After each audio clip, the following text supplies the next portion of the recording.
Chaque chose a son temps, chaque chose a son heure, peuple congolais. Vous comprenez que maintenant, c'est l'heure du Congo.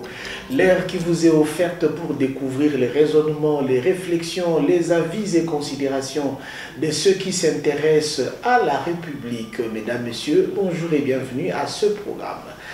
Nous recevons aujourd'hui Maître Ferdinand Kambere, lui qui est secrétaire permanent adjoint du Parti du Peuple pour la Reconstruction et la Démocratie, PPRD en sigle, parti cher au sénateur à vie Joseph Kabila Kabange. C'est sur votre demande. Beaucoup de gens sont passés sur le plateau de l'heure du Congo pour tenir des propos, des déclarations qui ont fait plaisir aux uns, qui ont énervé les autres. Vous aviez demandé la réaction d'un des cadres du parti cher à Joseph Kabila et nous avons choisi Ferdinand Kambere. Ensemble avec vous, nous allons le recevoir pour ces 45 minutes de convaincre. Bonjour et bienvenue, Maître Ferdinand. Bonjour et merci pour l'invitation.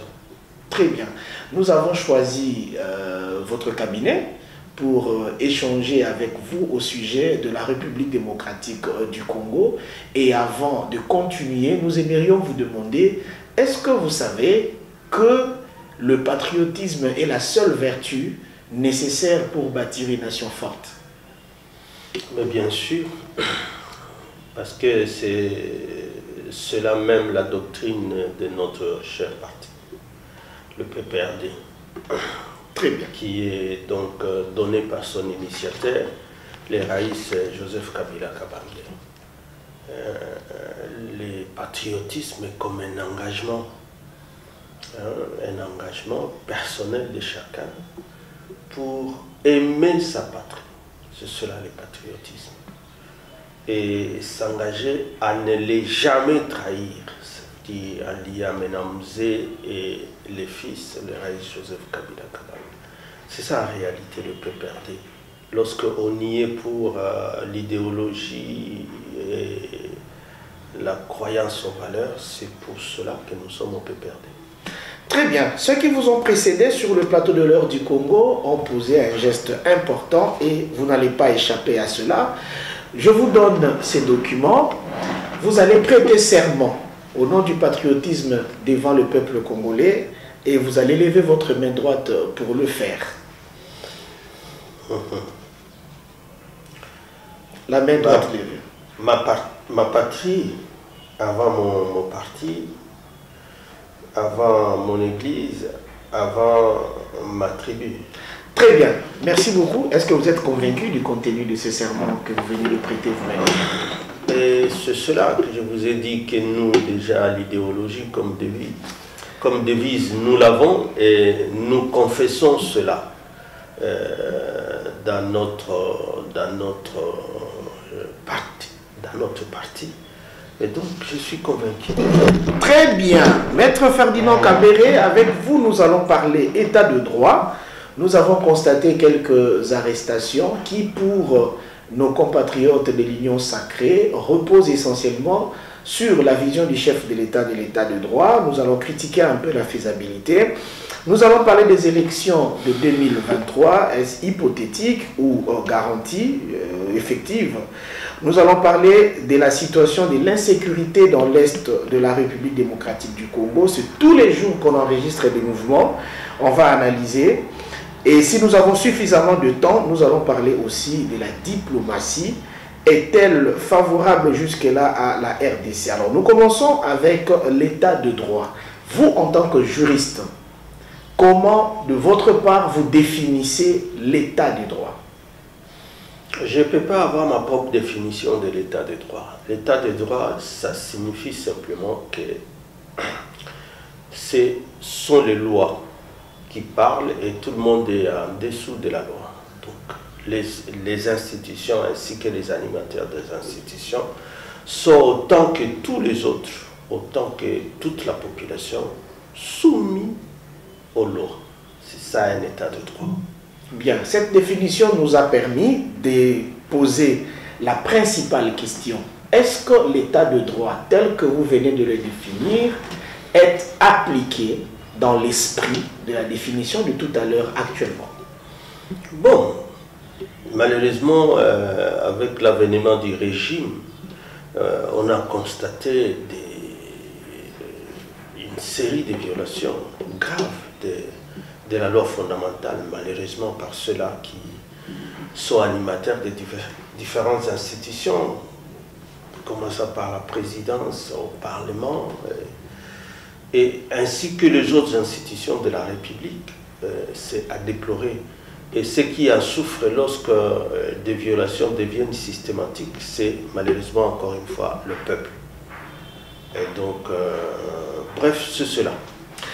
Le concept état de droit existe depuis des lustres. Quelqu'un m'a demandé de vous demander pourquoi, pendant le régime Kabila, vous n'aviez presque jamais évoqué l'état de droit ou tenté de le mettre en application.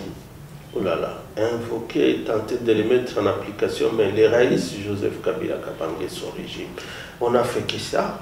On n'a fait que ça parce que d'abord, l'état de droit ne vient pas par un slogan. Ici, l'état de droit est consacré par une constitution promulguée par les raïs Joseph Kabila Kabange. C'est à son article 1er. C'est depuis 2006 qu'il est consacré comme ça dans la Constitution, parce que l'article 1er dit que la République démocratique du Congo, entre autres épithètes, est un état de droit. Donc c'est cela. Si quelqu'un peut faire une autre revendication, ça nous étonnerait. Ceux qui viennent simplement avec veulent le réduire à un simple slogan, mais qui ne respectent même pas. Non. L'état de droit est consacré dans notre constitution à son article 1er et il oblige donc tout cela, animateurs et institutions, à se soumettre à la loi parce que c'est ça un état de droit. Parce que nous avons entendu hier dans le speech du chef de l'État, le président Félix, à son passage au Tchad, je ne sais pas si c'était un point de presse ou une conférence avec, comme on nous dit, une diaspora congolaise du Tchad, où apparemment c'est sa parole qui devient une loi. Et lorsque les paroles d'un individu deviennent une loi, président soit-il, à ce moment, il devient au-dessus de la loi.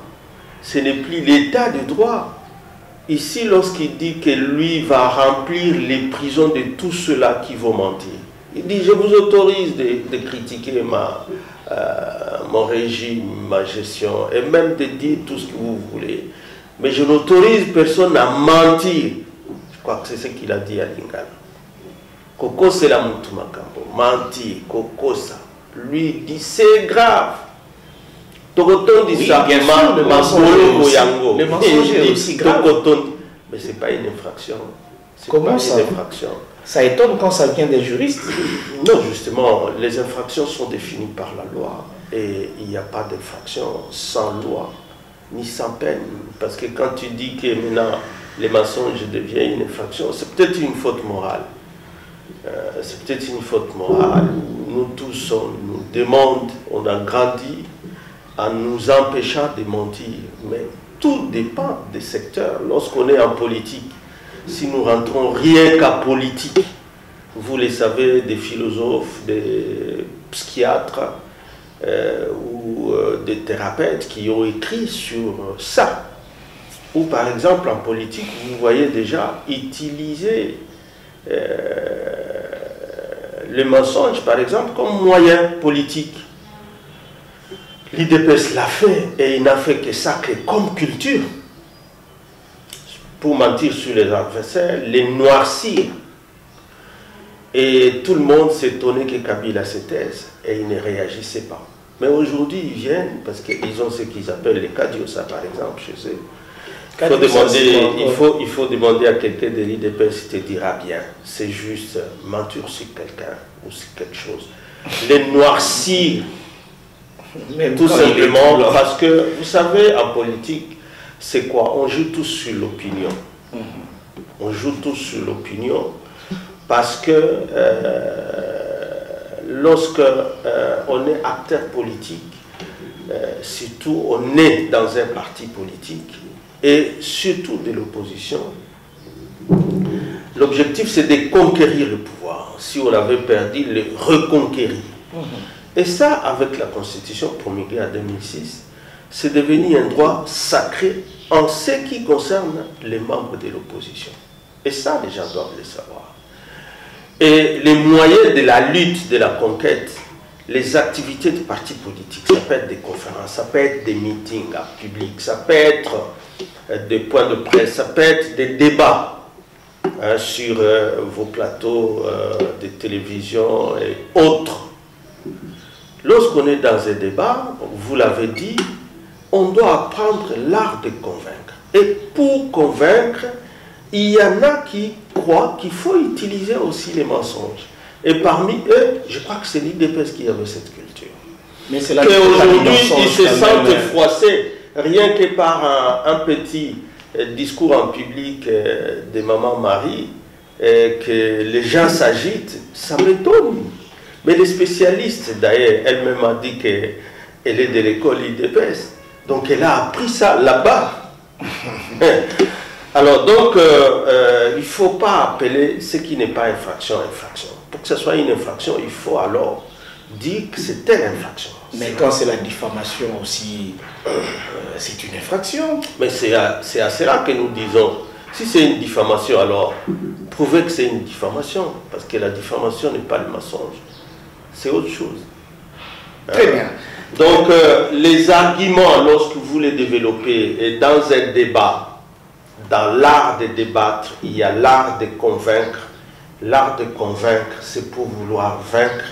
Et les astuces des uns et des autres, quand est-ce qu'il faut hausser les tons, quand est-ce qu'il faut avoir les dessus sur l'adversaire, il n'y a pas d'infraction en démocratie en ce sens-là. Et surtout, pour l'opposition, parce que l'opposition à ce moment-là est protégée.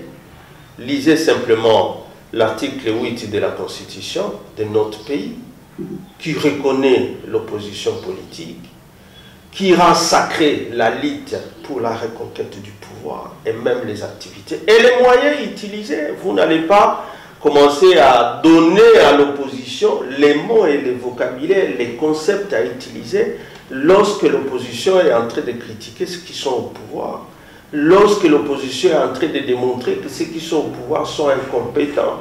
Ça signifie qu'ils ne sont pas à même de répondre aux aspirations de la population. Ça signifie qu'ils ne sont pas à même de donner tout ce qu'ils ont donné comme promesse. Parce qu'en promettant pendant la campagne, pendant leur propagande, et qu'ils ne réalisent pas, et aussi ont menti. Très bien. Maintenant, quand ils sont au pouvoir, ils ne sont pas immunisés. Ils ne sont immunisés que lorsqu'ils sont députés, ainsi de suite. Ici, en tout cas dans les débats, dans l'opinion, les membres de l'opposition, l'article 15 de la loi aussi portant statut de l'opposition est clair. Aucun membre de l'opposition ne peut être recherché, poursuivi, arrêté ou jugé pour ses opinions. L'article 19 de la Constitution peut ajouter. Donc, il y a tant d'articles, de dispositions de nos lois actuelles qui protègent l'opposition lorsqu'il est à ça. Si maintenant tu estimes qu'il y a eu diffamation et tout ça lorsque tu es gestionnaire de la chose publique et en vertu du principe de la redevabilité, c'est à toi de prouver. C'était ça d'ailleurs la question que j'allais poser. Oui, c'est à toi de prouver, par exemple, lorsqu'on voit les gens avec une opulence honteuse, les gens qui festoient tous les jours, les devises qui circulent, alors que là où elles devaient être, elles ne sont pas là. Lorsque c'est des membres de famille, c'est des animateurs des institutions, un peuple qui se demande d'où vient tout cela, vous n'allez pas... Pour le régime, tu sais qui... Oui, parce qu'il semble dire que ceux qui dénoncent doivent être arrêtés pour aller dire aux juges ou aller donner aux juges. Mais bien sûr, s'ils dénoncent, c'est parce qu'eux, ils ont des informations. Non, la justice est indépendante. La justice n'est pas là pour arrêter ceux qui dénoncent. La justice est là pour se saisir des dénonciations et d'enquêter. Ils sont là pour ça.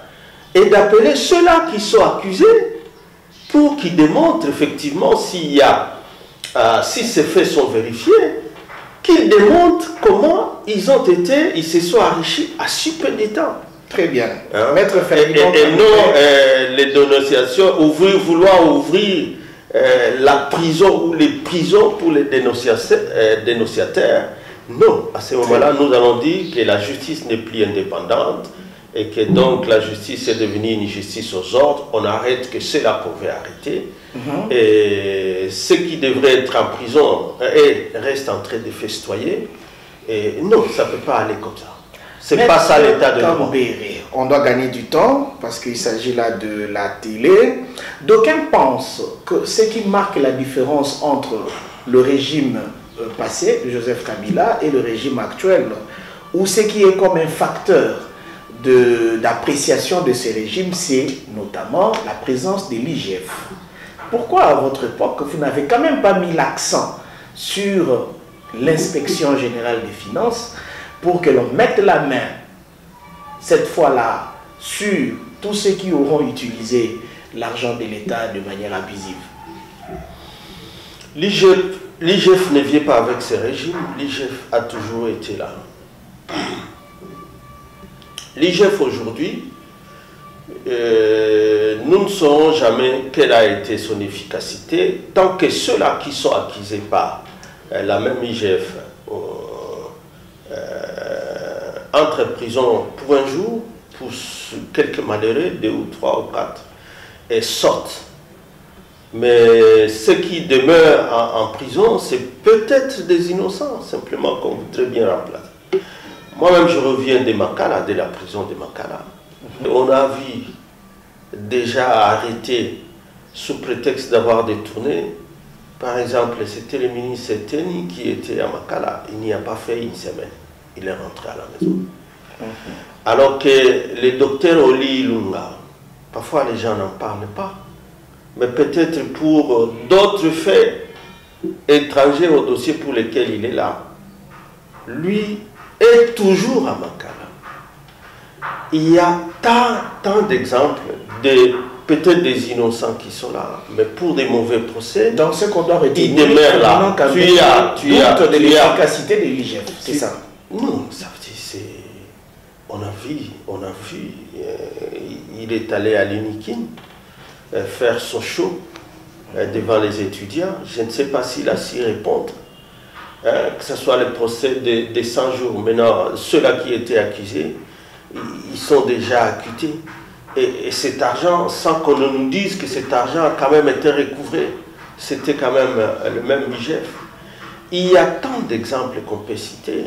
Lui-même, l'acteur principal, qui est devenu le plus riche plus que tous les autres, a justifié par des faits qui, c'est pas moi de pourcentage, tiré sur les frais recouvrés. Mais quels frais recouvrés si l'IGF n'est là qu'à enrichir les inspecteurs, qu'à enrichir les autres animateurs, parce qu'on ne voit personne de l'IDPS a arrêté, en tout cas. C'est les partis au pouvoir ou de l'Union sacrée réellement arrêtés pour détourner. Mais entre-temps, c'est eux-mêmes qui continuent à parler de ces détournements. C'était le ministre de Recherche scientifique qui a dit que le chef de l'État est entouré de voleurs et tous sont voleurs. C'était quand même de l'IDPS. Vous avez déjà appris que la justice s'est saisie de lui, il l'a arrêté pour lui demander où étaient les preuves. Mais si c'est quelqu'un de l'opposition, là c'est vite fait. On dit, bon, on va en prison et donne les justifications. Non, monsieur. La bonne moralité en politique, lorsqu'on est animateur et qu'il y a des soupçons, c'est soi-même, en vertu du principe de redevabilité, qui devait apporter la preuve contraire de ce qui est développé dans l'opinion publique. Bien. Maître Ferdinand Kambere, nous n'allons pas passer ce chapitre sans pour autant citer quelques cas et vous demander votre jugement, votre appréciation de toutes ces formes d'arrestation. Nous commençons par votre propre cas. Tout à l'heure, vous disiez que vous étiez à la prison de Makala. Vrai ou faux, vous avez commis une infraction? C'est faux, c'est totalement faux. Et ça a été démontré du début à la fin tout le monde a compris que c'était une cabale, un montage éhonté, des jeunes utilisés, un jeune et un vieux utilisés, rien que pour atteindre un objectif où il fallait faire taire Ferdinand Kambere. Peut-être que ses analyses dérangeaient et qu'il fallait passer par ça. Les montages en politique, ça existe. Donc il n'y a pas que des mensonges, il y a aussi ça, c'est cette modalité de mensonge ou cette espèce de mensonge aussi sur quelqu'un qui s'appelle montage. En tout cas, on est passé dans ces procès qui, de vide, on a appelé ça coup et blessure simple, des coups et blessures, on a appelé ça tentative de meurtre. Il y a eu réquisitoire du ministère public qui a demandé la peine de mort. Mais finalement, on est arrivé à 5 mois, je suis sorti de là pour dire non, laissez-les partir, on l'a sanctionné déjà suffisamment. Donc, en politique, en réalité, et l'opinion a suivi tout ce qui s'est passé, il n'y a personne qui a été blessé par une bouteille, personne n'a jamais été blessé, et personne n'a jamais vu Kambere blesser qui que ce soit. Et tous ceux qui sont dans ça, nous laissons ça à Dieu. Parce qu'en politique, tu peux bien mentir. Monter et faire des montages sur des adversaires pour les éliminer politiquement. Mais il y a un plus juge que tous les juges, c'est Dieu, qui lui est là, éternel, instable. Donc, quelqu'un qu'on ne peut pas déstabiliser et qui nous attend tous. Le dernier jugement est plus valable que tout autre. Mais au moins dans l'opinion, tout le monde sait que j'étais un innocent. Est-ce que ça vous a affecté? Est-ce que ça vous a rendu un peu acariâtre, un peu aigri vis-à-vis des autres? Est-ce que vous les attendez au tournant pour... Non, pas du tout, parce que ce n'était qu'un arbre qui cachait la forêt. S'ils étaient loués comme on a loué Judas pour livrer Jésus-Christ entre les mains de Caïphe et de Pilate, bon... En tout cas, ma préoccupation n'est plus là-bas parce qu'ils m'ont rendu encore plus fort. Ils m'ont permis d'aller rencontrer plusieurs autres victimes en prison qui sont là, qui souffrent. Ils m'ont rendu plus fort en politique parce que maintenant, devant les intimidations de vouloir remplir les prisons, nous n'avons plus peur de la prison. Peut-être on se faisait des illusions, mais maintenant, nous pouvons dire à celui qui dit vous mentez sur mon nom, je vous ferai arrêter pour lui rappeler les termes de la Constitution, parce que il a prêté serment pour lui dire non, il ne faut pas menacer quelqu'un de mentir tant que ta main est dans la gestion de la chose publique. C'est le peuple qui est le patron de tous les dirigeants, ce n'est pas le président qui est le patron, c'est le peuple. Le peuple élit les mandataires et c'est pour un mandat, et pendant le mandat, ils peuvent vous juger. Et c'est cela, la vérité. Très bien. Un autre membre du PPRD, bien avant vous d'ailleurs, était aussi à Makala.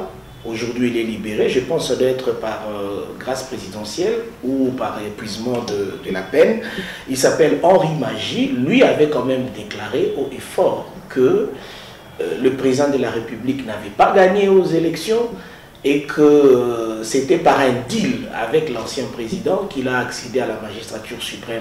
Ça, c'était quand même une infraction. À quoi faisant? Je crois que ça, ce n'est plus d'actualité. Notre camarade a purgé sa peine. Ce n'est pas nécessairement parce que c'est les juges qui a rendu comme ça pour des procès politiques comme celui-là que c'était ça une infraction. Non. C'était quelle infraction? En face au chef de l'État? Où il a menti aussi? Outrage au chef de l'État? Oui. Toutes ces inventions-là, hein, tirées du décret loi de 1963, nous n'avions pas encore la Constitution, qui consacre ou qui garantit, qui protège les droits des activités de l'opposition, la lutte de l'opposition, pour la reconquête du pouvoir ou pour la conquête du pouvoir. On n'avait pas encore tous ces instruments-là. Non, bon, l'outrage au chef de l'État, en disant quoi? En quoi disant? En quoi faisant? En diffamant, par exemple. Dans quel sens? Pour dire, pour moi, le chef de l'État n'a pas été élu. Quelqu'un qui dirait ça, il aura diffamé, il aura outragé. C'est son opinion. Le respect de l'opinion dans l'opinion des uns et des autres doivent être respectés. Et je vous ai dit que ce n'est pas pour rien que, et dans la Constitution, on prévoit une disposition particulière pour protéger les membres de l'opposition. Bien. Parce que ceux qui sont au pouvoir, qui utilisent les mensonges comme une arme pour diriger, parce qu'ils peuvent dire, nous allons construire les autoroutes, nous allons acheter des avions, nous allons construire des hôpitaux, et ils ne construisent pas. Ils mentent ou ils ne mentent pas avec ces promesses-là. Nous allons sécuriser, nous allons rétablir la sécurité à l'Est, l'autorité de l'État, et que ce qui se passe à l'Est aujourd'hui, Bunagana occupé, l'or affiné par le Rwanda, ils mentent ou ils ne mentent pas. Est-ce des infractions de mensonges ou pas de mensonges? Ils utilisent ça seulement comme instrument de pouvoir, mais pour mentir au peuple. Et alors, un opposant qui lui dit « je ne reconnais pas les élections de Félix ». Bon, tu vas dire que c'est une infraction. C'est son opinion par rapport à ça, ça ne peut pas être considéré comme une infraction. Donc c'était des procès politiques, comme notre camarade aussi Jimmy, aujourd'hui qui vit en prison, c'est des procès politiques. Maître Kambere, aujourd'hui, c'est des procès politiques. C'est un secret de polichinelle. Jimmy a déclaré que la vie de l'ex-première dame, mais aussi du sénateur à vie, serait en danger. Il y a un plan, il y a un complot pour les éliminer physiquement. Ce sont le grief que l'on reconnaît à Jimmy. Pas plus tard qu'hier, on apprenait même qu'il y avait aussi un cas de viol sur mineur et tout ça. Mais pour le PPRD, c'est encore un procès politique. N'est-ce pas que la déclaration de Jimmy devrait faire sujet à interpellation par les organes de la loi? Il ne faut pas inventer des infractions. Je vous dis que c'est un procès politique.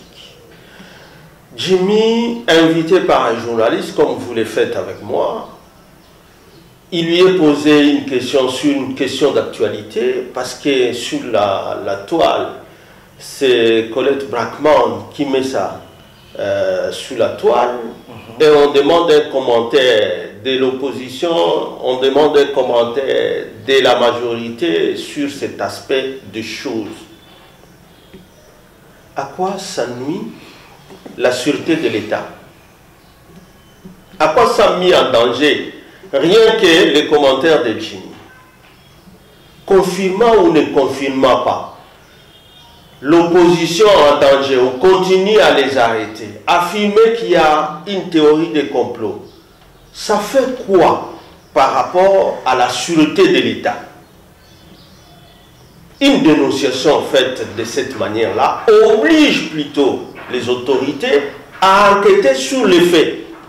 Que Jimmy n'a pas dénoncé, qu'on a demandé à Jimmy de commenter, de donner son commentaire en tant que membre du PPRD, en tant que membre de l'opposition. Que d'arrêter Jimmy, comme on est en train de nous dire, quand tu dénonces, c'est à toi qu'on doit arrêter pour que tu amènes des preuves. Mais c'est le monde à l'envers. Quand il y a une dénonciation, la machine qui doit se mettre en branle, c'est les services de sécurité pour vérifier les faits. Et pas arrêter celui qui a dénoncé pour dire amenez-nous des preuves. Ça, c'est le monde à l'envers. Vous ne pouvez pas, alors qu'il y a et les services de l'ANER, et les services, tous les services, les OPJ, les ministères publics, qui y a un magistrat debout, qui ne peut pas attendre que des plaintes. Si on apprend qu'il y a ces faits-là, Colette Brackman, c'est quand même un journaliste de renom. Il donne l'information. Pourquoi le parquet ne peut pas d'abord enquêter sur ces faits-là? Vérifier si c'est vrai ou faux par rapport à la personnalité. Et avec tout ce qui leur arrive, on ravit garde-corps là, et avec tout ce qui se chante au niveau de la 10e rue, nous irons à Kingakati, nous allons faire ceci, nous allons... Et les insultes, alors que c'est le pouvoir, c'est les partis au pouvoir. Et ici, je voudrais bien insister pour vous dire que ce sont les membres de l'opposition qui sont protégés par la Constitution, et leur immunité telle que reprise à l'article 8 et à l'article 15 surtout de la loi portant statut de l'opposition, c'est pour protéger l'opposition ou les membres de l'opposition. Mais ici, c'est même le pouvoir, les membres des partis politiques au pouvoir qui insultent et qui n'est pas inquiété. Alors, et qui n'est pas inquiété par cette justice si elle était indépendante. Le procureur ne devait pas attendre une plainte, il devait se saisir d'office tous ces OPJ. Lorsqu'ils ont allé prendre la pauvre dame qui est militante de l'ECD à 4 h du matin, 10 ans, et qu'à la fin, elle atterrisse dans le bureau ou dans l'enceinte de la première, au domicile de la première dame. Mais est-ce que vous vous imaginez de la gravité que cela se pose? Qu'on donne comme ça des ordres à la police, que la police aille rechercher quelqu'un à 4 h du matin, comme s'il n'y a plus de culture d'invitation de quelqu'un qui a une adresse. Vous l'invitez la première fois, la deuxième fois.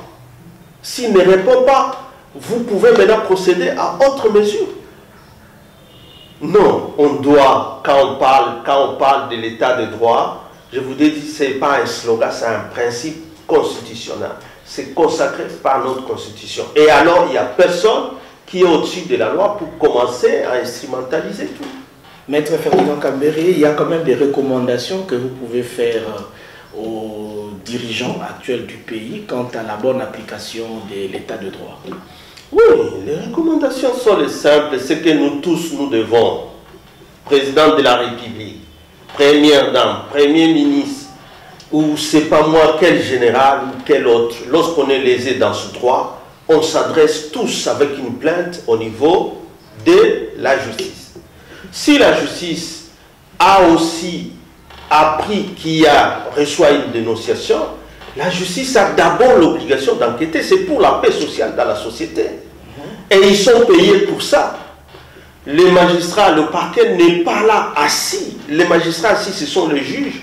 Mais les magistrats debout, c'est le parquet qui peut enquêter sur tout fait infractionnel qui tombe dans ses oreilles.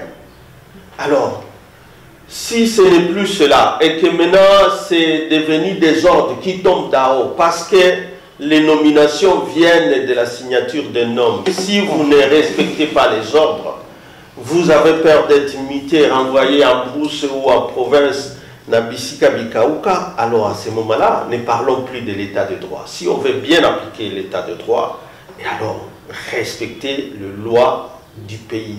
Tous on est en dessous de la loi lorsque nous commettons des infractions, quel que le soit, si c'est dans la gestion du pays, si c'est dans nos vies privées, il y a la justice qui doit nous appeler et il y a les bonnes manières de le faire. Moi, je suis quand même un ancien député, je suis un ancien ministre, je suis avocat. Tel que ça a été fait, nous, on voyait déjà la main du pouvoir et tel que c'était déjà tout encadré, comme si tous les parquets étaient contre moi, on voyait bien la main du pouvoir et non ceux-là qui prétendaient qu'ils ont été blessés parce qu'ils n'avaient jamais été confrontés avec moi. Et ni les fameux témoins, jamais confrontés avec moi. La blessure prétendue n'a jamais été brandie. Donc c'était une blessure qui guérissait miraculeusement à moins de 24 heures. Non, il faut qu'on cesse ces blagues-là. Nous œuvrons en politique, c'est pour réaliser un projet de société pour laquelle on a fait la campagne. Et lorsqu'on a gagné les élections, ça ne peut pas être l'occasion d'un règlement de comptes ou de ceci ou cela. On doit réaliser le projet de société tel que vous l'avez défendu pendant la campagne. Ok, voilà. Merci beaucoup. Nous recevons la maître Ferdinand Kambéré. Pour rappel, c'est un haut cadre du Parti du Peuple pour la Reconstruction et la Démocratie, PPRD, je disais parti cher au sénateur à vie, Joseph Kabila Kabangé. Là, nous avons épuisé le chapitre sur l'application de l'état de droit. Nous entamons maintenant la question de conflits armés dans l'est de la République démocratique du Congo. Maître Ferdinand Kambéré, Bunagana, toujours entre les mains du M23. Vous êtes de la partie est de la République. Quels sont vos sentiments? De tristesse, un désarroi total. Parce que Bunagana est occupé aujourd'hui par des armées étrangères, cachées, abritées sous les couverts du M23.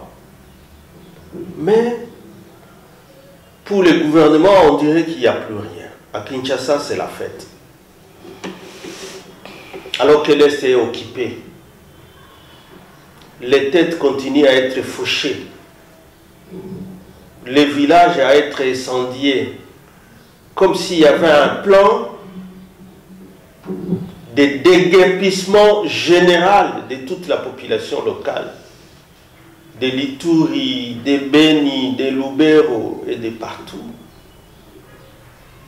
de leurs terres ancestrales, pour y exercer d'autres projets qu'on ne sait pas. Il semble que c'est le pétrole tantôt qui intéresse les gens. On nous parle de blocs pétroliers. C'est des soupçons. Je rappelle que nous sommes, nous, de l'opposition, et on a le droit de s'inquiéter lorsque on voit un silence total. C'est pendant qu'on est en train de tuer les gens, d'égorger. C'est pendant ce temps-là que les gouvernements, quand même, peuvent faire l'offre de blocs pétroliers qui sont même dans ces milliers-là où on est en train de faucher les têtes des gens. Et les gens se posent des questions. Si réellement ce pouvoir est là pour la population ou pour les marchés de l'or, de pétrole et autres. Et ça s'inquiète. Mais si ce régime est là pour remettre les lettres, redorer le blason de notre armée, les FARDC quand même, les Raïs Joseph Kabila, Kabange, ne les a pas laissés à ce niveau-là, à ce niveau d'humiliation, où il faut aller solliciter des armées étrangères. Après l'échec de l'état de siège, qu'on ne veut toujours pas lever, après l'échec des mutualisations, vous vous rappelez qu'on nous a dit que les ZDF sont entrés paisiblement dans la ville de Butembo pour briser, casser la prison de Butembo et libérer les prisonniers, plus de 800 prisonniers qui étaient dedans. Mais que pendant ces temps, c'est lorsque on sait qu'il y a quand même aussi des Ougandais, parce qu'on nous a dit qu'on est sous état de siège, on nous a dit que les Ougandais sont déjà là. Tous ces gens sont où lorsqu'une rébellion supposée être ougandaise doit se promener dans notre pays, alors qu'on disait qu'il suffisait de faire entrer l'armée ougandaise chez nous et cette rébellion allait disparaître. Où sont ces Ougandais? Et aujourd'hui, on nous promet une autre force régionale qui, du reste, n'est rien d'autre qu'encore une fois l'armée rwandaise, l'armée ougandaise, peut-être y ajouter l'armée kenyane, et on nous dit que ça sera commandé, et même notre armée sera commandée par l'armée kenyane. Mais quelle humiliation ce régime est en train de faire subir quand même à notre armée. Et nous pensons que je crois que comme opposants, comme un peuple, nous disons non. Ces FARDC-là, à un moment donné, ils ont fait la fierté. Il y a moyen de leur donner leur place et ne pas céder la place des FARDC à d'autres armées que nous ne contrôlons pas. Et surtout, dans une partie du territoire national qui est enviée ou convoitée par ces puissances multinationales mafieuses qui veulent exploiter à vil prix nos minéraux ou à prix de sang nos minéraux et nos richesses naturelles. Et ça, nous devons dénoncer et décrier. Maître Kambere, une certaine opinion déclare que votre régime aurait vendu la majeure partie de l'Est du pays. Il y a même les coltans congolais, je crois bien, qui a déjà été vendu dans sa totalité, et que vous seriez les auteurs et les responsables de tous les conflits qui sévissent actuellement dans la partie est de la République, et que l'actuel régime se bat pour amener la paix dans cette partie, mais vous, tireurs de ficelles, êtes là encore pour bloquer l'action positive de ce régime. Je crois que s'il y avait des gens qui avaient des contrats dans ces genres, des actes de vente, comme vous le dites, de la vente du territoire national qui serait signé par le roi Joseph Kabila Kabange, c'était l'occasion de les brandir, de les opposer même au peuple congolais. S'il y a un chef de l'État fier d'avoir laissé les Congos libres dans son entièreté, dans son unicité, intégrité, c'est le roi Joseph Kabila Kabange. Il a organisé les élections par les moyens propres et aujourd'hui l'IDPS arrive, viole les accords de coalition, contrairement au fonctionnement de toutes les démocraties où il y a le principe de proportionnalité, où aucun parti politique ne peut gagner comme ça la majorité absolue seul pour diriger seul comme parti politique. On dirige toujours comme coalition, là où il y a ce principe de proportionnel.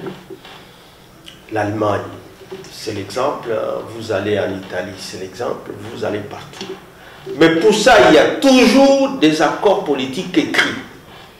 Mais avec le président Félix, ce qu'on nous dit, c'est qu'eux, ils peuvent créer l'union sacrée sans aucun accord écrit.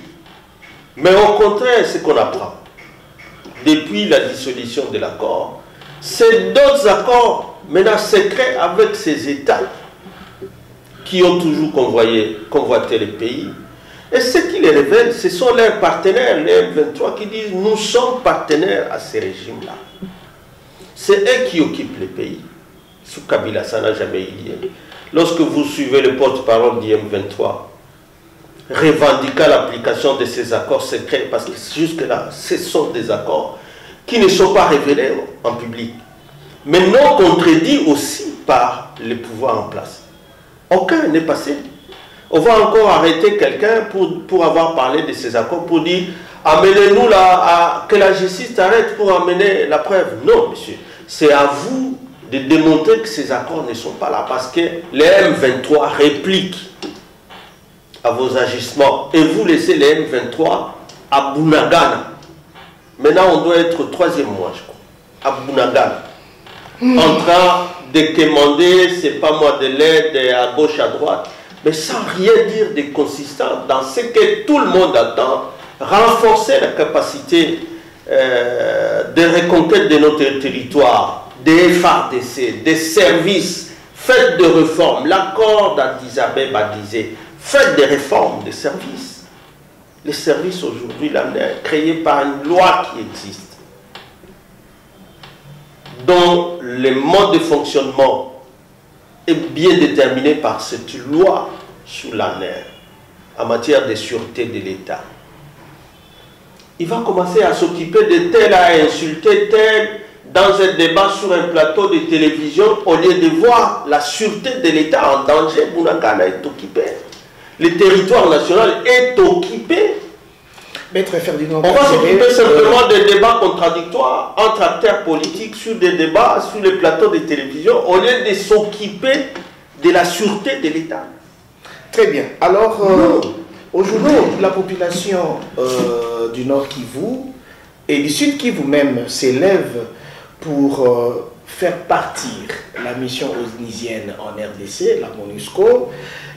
Vous aussi, vous êtes d'accord avec cette initiative de faire partir la MONUSCO. D'ailleurs, ça a déjà été demandé par le président Kabila en son temps.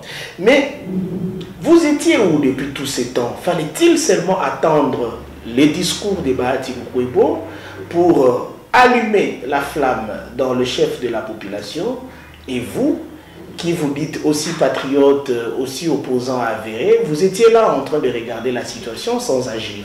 N'est-ce pas ce que d'aucuns pourraient croire une complicité de votre part? Est-ce que tu es en train de sentir la contradiction dans tes dires?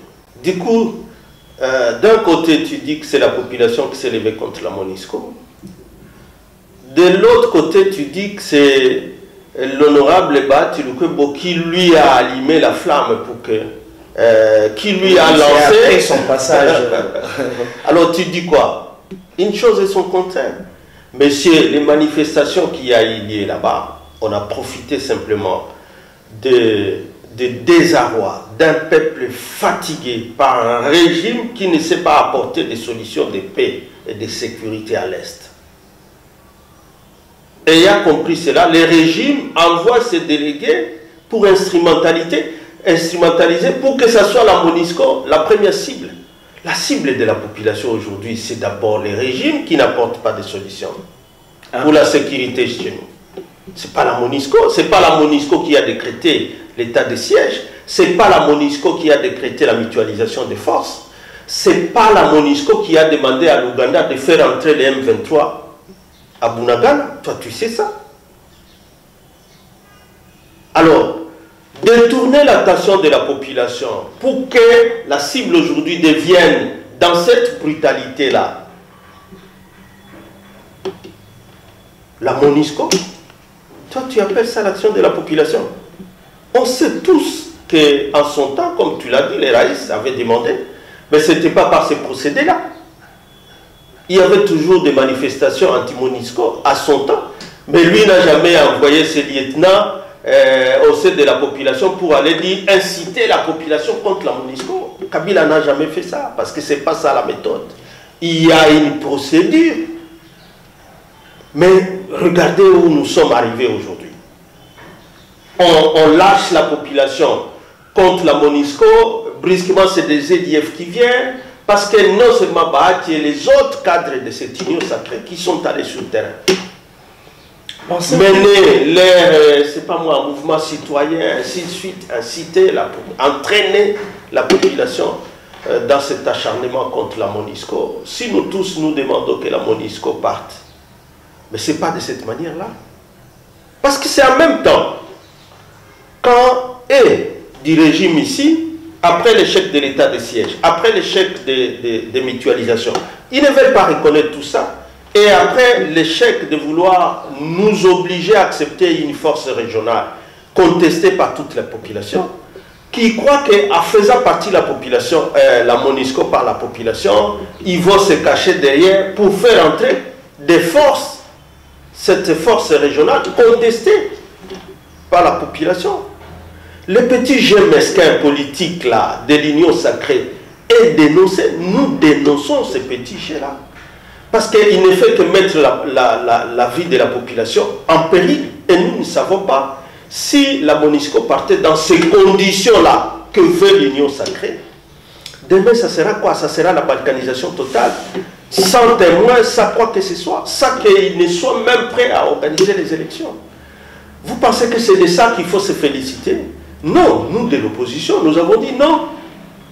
Ça, c'est le régime qui est en train, comme ça, d'instrumentaliser la population contre la MONUSCO, détourner l'attention de la population qui est en train de demander du reste, avec légitimité, que ce pouvoir agisse à sa faveur et le pouvoir est au Kokaté. Maître Ferdinand Kambere, tel que vous avez légué l'armée nationale au régime actuel, pensez-vous que les FARDC sont à même de sécuriser toute l'étendue de la République sans l'aide des forces multilatérales qui seraient invitées à faire ce travail aux côtés des FARDC? Les FARDC, c'est une nouvelle force, c'est vrai, créée sur base des accords de Sun City, et qui est en train de subir de réformes. Et les réformes devaient continuer, sa formation devait continuer, lui doter des armes, une logistique nécessaire. Ça doit continuer, ça doit être dans le plan de quelqu'un qui a la vision de notre pays, en faire une puissance au centre de l'Afrique. Ça doit continuer, on ne peut pas s'arrêter et commencer à inviter en désordre d'autres forces, alors que les FARDC ont quand même prouvé qu'elle était en train de croître en puissance. Okay. Mais maintenant là, elle donne l'espoir à qui? Et c'est de la faute à qui? À la population. Kabila a légué une armée qui était 8e en Afrique, bien au-delà de celle du Rwanda. Et cet espoir-là devait continuer. Malheureusement, nous ne sentons pas que le gouvernement est en train de comprendre ça. La solution de la paix, de la protection de nos frontières, de la sécurisation de l'Est, de la pacification de l'Est, ne viendra pas des forces étrangères. Surtout pas du Rwanda et de l'Ouganda, qui ont déjà des convoitises réelles sur nos minéraux, sur nos ressources. Je vous ai dit qu'on nous a dit que les Ougandais sont là. Et on en parle moins alors que les ZDF se promènent à toute liberté comme sur un terrain conquis. Ils sont où? Et qu'on a dit qu'ils connaissent les ZDF. Très bien. Maître Ferdinand, nous sommes vraiment à la fin de l'émission. Ça sera peut-être la dernière question. L'année prochaine, c'est l'année électorale 2023. Est-ce que votre famille politique se prépare pour les élections? Car c'est le principal moyen en démocratie pour mettre, je dirais même hors état de nuire, un régime qui, selon vous, est incompétent. Oui, parce que c'est là que nous disons. L'intention de vouloir tricher, de ne pas vouloir des élections libres, transparentes et démocratiques, a commencé dès lors qu'ils ont installé la CENI va-et-que-vaille. Va-et-que-vaille, ça veut dire sans le consensus avec et les églises, sans le consensus avec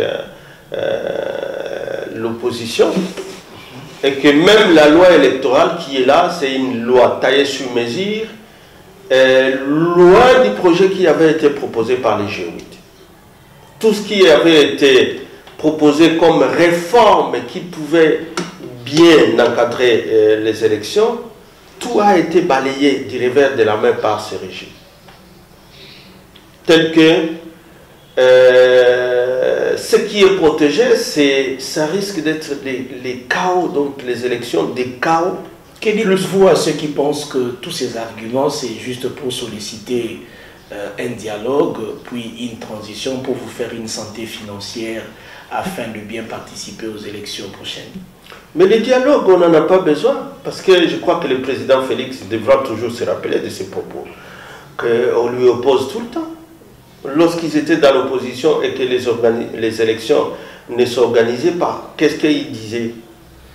S'il n'y a pas d'élection, pour nous aussi, ça veut dire que lui aussi n'est plus là. Le dialogue, qui en veut? Parce que ce que nous voulons, c'est que la Constitution soit respectée, pour une fois, pour les élections. Organisées dans les délais, mais par une CENI consensuelle. Pas des élections exclusives où on va exclure certains candidats sous prétexte de ceci ou de cela. Je crois que ça, l'autorité morale du FCC, qui est le président national du PPRD, l'RS, ancien président de la République, a été clair à cette matière-là. Avec une CENI consensuelle, est-ce que vous aurez à remporter les élections à différents échelons? D'abord qu'on organise de bonnes élections. C'est d'abord les élections, quand on les organise, ce n'est pas nécessairement par rapport à un tel politicien ou par rapport à un tel. C'est pour que le peuple se choisisse librement et démocratiquement et dans la paix des dirigeants qu'il croit être à même de les diriger. Très bien. Et non plus cette inoptocratie. Tu sais, c'est quoi un régime des incompétents? Choisi par qui? Par un peuple affamé. Mais qui finalement?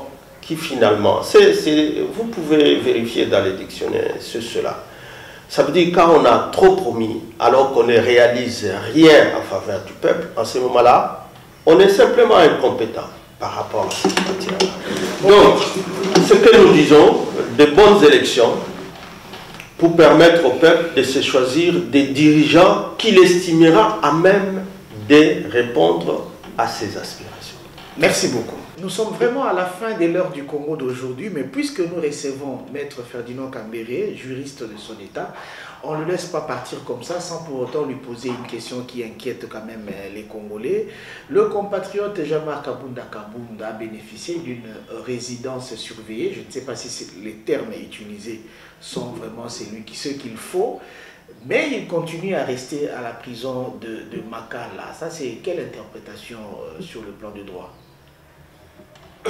Je crois, bon, je ne connais pas les dossiers parce que je ne suis pas l'avocat de Kabound, mais par l'information que tu donnes, que moi-même j'ai eue lorsque j'étais en prison pour visiter notre camarade Jimmy et les autres, j'ai appris la même nouvelle. Alors, je crois que ceux qui ne le savent pas, comme je l'ai dit, un procès politique, ça devient une honte lorsqu'il y a des décisions, même de la Cour, mais qui ne sont pas appliquées. Si la Cour a décidé, comme vous le dites, pourquoi le parquet n'exécuterait pas aussi vite que possible? Pourquoi?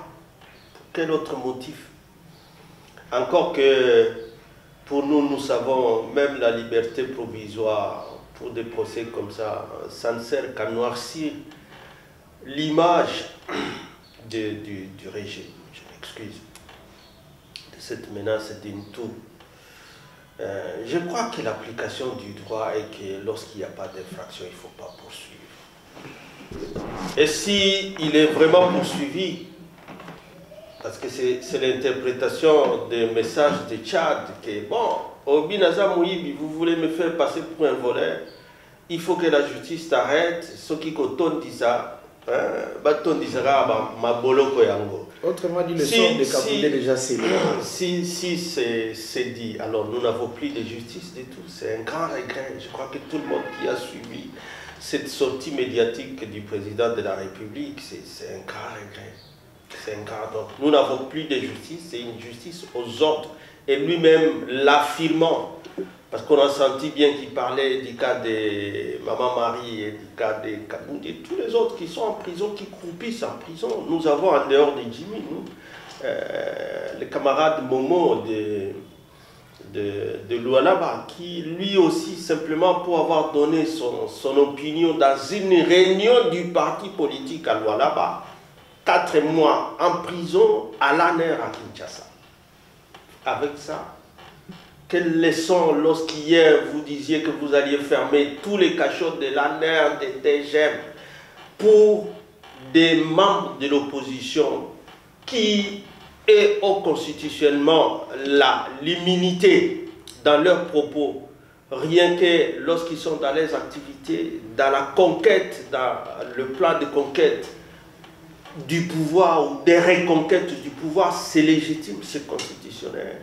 Arrêter quelqu'un pour ses simples propos, je crois que, et que ça soit l'ANER qui s'en sert, dont on se sert pour, comme ça, bâillonner l'opposition. Non, nous sommes déjà dans la dictature alors, à ce moment-là. C'est ce que nous disons, donc c'est quand même un regret pour tous ces cas, de tous qui sont opposants et qui sont reconnus comme tels. Et pourtant, les immunités garanties, même pour ceux qui ne sont pas députés, ça veut dire simplement parce que de l'opposition, les immunités sont à l'article 15 de la loi portant statut de l'opposition. Donc c'est malheureux qu'on pense qu'il faut, par simple ordre, quelle que soit la provenance, qu'il faut comme ça faire taire les gens. Ce n'est pas démocratique et c'est à dénoncer. Bien, merci beaucoup. Comme nous l'avons déjà annoncé, nous sommes vraiment maintenant à la fin de l'émission. Alors, la formule de clôture est très bien connue, peuple congolais. Nous allons demander à notre invité de prodiguer un conseil, de donner un avis par rapport à certains compatriotes qui soit gèrent, soit sont aussi des leaders d'opinion sur la scène politique congolaise. Devant notre caméra, notre invité va s'adresser à 3 personnes. La première, Maître Ferdinand Kambere, c'est le compatriote Julien Paluku. Que je salue à passant. chacun a sa conception de politique. Ils sont dans la majorité, ils sont à la mangeoire. Mais pensons, même si nous sommes dans la contradiction entre acteurs politiques, c'est légitime, c'est démocratique. Mais l'intérêt supérieur de la nation devra toujours primer sur tout. L'intérêt général devra primer sur tout. C'est tout ce que je peux dire, non seulement à lui, mais à tous les autres compatriotes qui sont avec lui dans l'Union sacrée. Très bien. La deuxième personne à qui vous allez vous adresser, c'est Madame Fifi Masuka.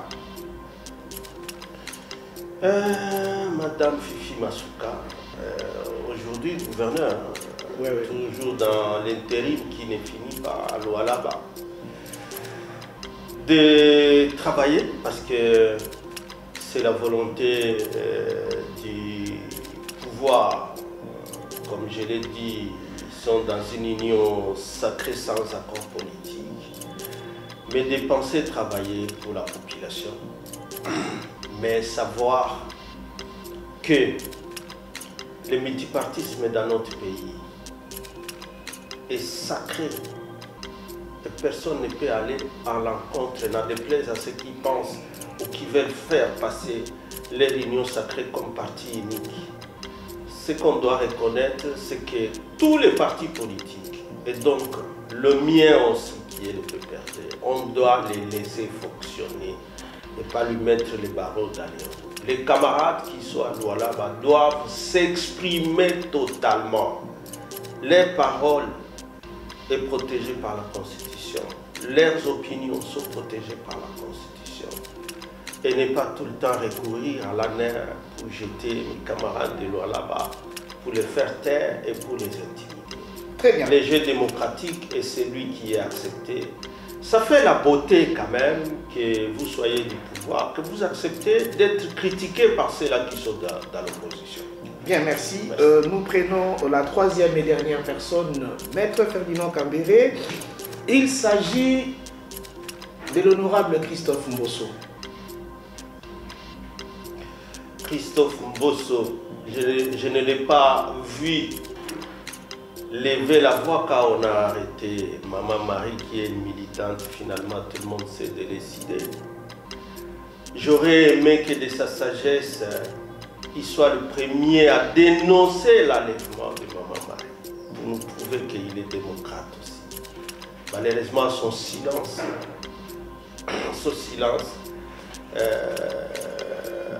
a trahi toute l'union sacrée. Mbosso, un jour, j'avais soutenu ton idée de révéler les noms de ceux-là qui soutiennent les groupes armés à l'Est. Et tous ceux qui soutiennent, je crois que j'avais fait une émission pour dire je soutenais ton idée. Parce qu'il ne fallait pas reculer. Mais apparemment, tu as reculé. Et tu es resté plutôt dans le schéma de vouloir faire simplement de cette chambre-là, qui était une chambre qui avait ses lettres de noblesse d'être une église au milieu du village, qui est devenue une simple caisse de résonance. Vous y tapez, ça donne la voix de celui qui tape. Il est devenu vide. Et les lois qui y sortent, ce ne sont que des lois qui préparent les chaos demain, surtout par rapport au processus électoral. C'est irresponsable. Très bien. Je pense qu'il faut aimer notre pays. Il faut plutôt œuvrer pour la promotion d'une vraie démocratie. Nous les hommes, nous les acteurs, nous allons passer. Mais si nous laissons des institutions véritablement démocratiques pour s'occuper du peuple, nous aurons mérité les honneurs, nous aurons mérité la gloire. Merci beaucoup, Maître Ferdinand Kambere. Peuple congolais, c'est bel et bien lui que nous avons reçu aujourd'hui. Pour rappel, il est secrétaire permanent adjoint du PPRD et il a répondu à l'invitation de l'heure du Congo. Un grand merci à lui. Un grand merci également à vous qui nous suivez. Bye bye, on se retrouve la fois prochaine.